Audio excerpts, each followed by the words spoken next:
my perception of race is still very similar to what it was before I became a Baha'i. But I think that what the Baha'i Faith has given me is a new context for understanding. I think the most valuable tool that we have to combat racism as a community of faith is, one, our scripture, and two, our institutions. You know, Shoghi Effendi talks about this, and Shoghi Effendi is one that we refer to as the guardian of the Baha'i Faith, and he also has a very distinct role as has had the very distinct role of establishing the institutional manifestations of the Baha'i Faith across the planet. Shoghi Effendi says that if we don't address this particular issue, that we will incur the wrath and chastisement of God is significant, because it tells us it is the will of God that we address these things, that it is mandatory for our spirits and hearts to engage in this work. It's not optional. Framing the eradication of racism as a divine mandate is a way to move the addressing of this particular social and spiritual ill, no matter what color you are.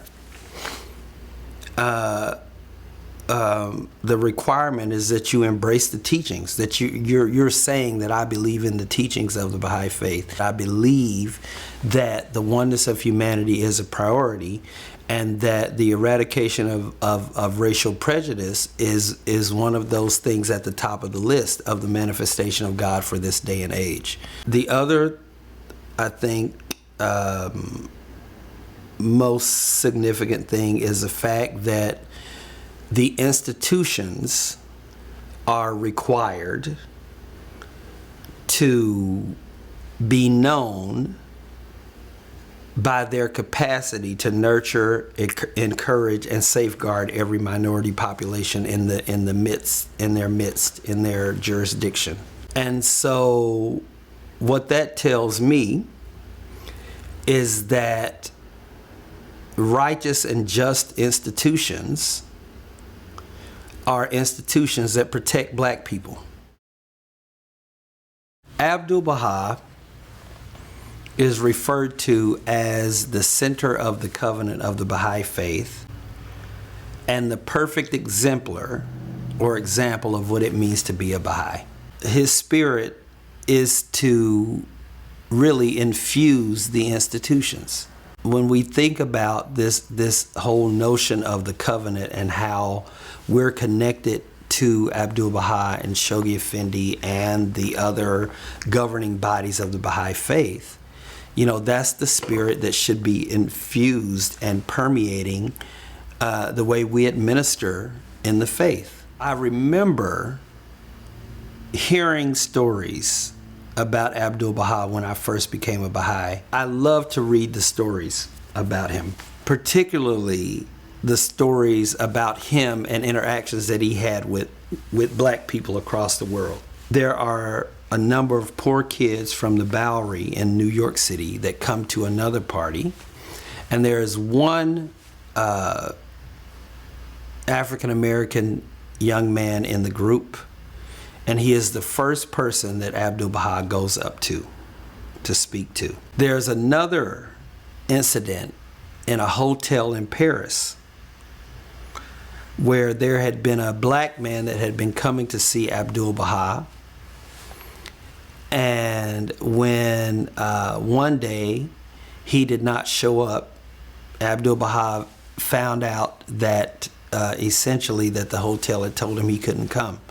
And Abdu'l-Baha summons the man to come back to the hotel and essentially chastises the people for not allowing him to be there. What that tells me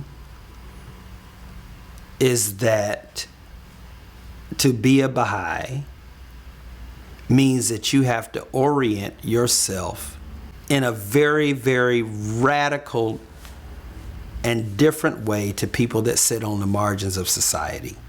Is that you have to call people that have been pushed out of certain places because of the color of their skin, that you have to call them to the center of the room and show unequivocally that you love them. That's what Abdu'l-Baha's example tells me. That it's not optional, that it is required. Traveling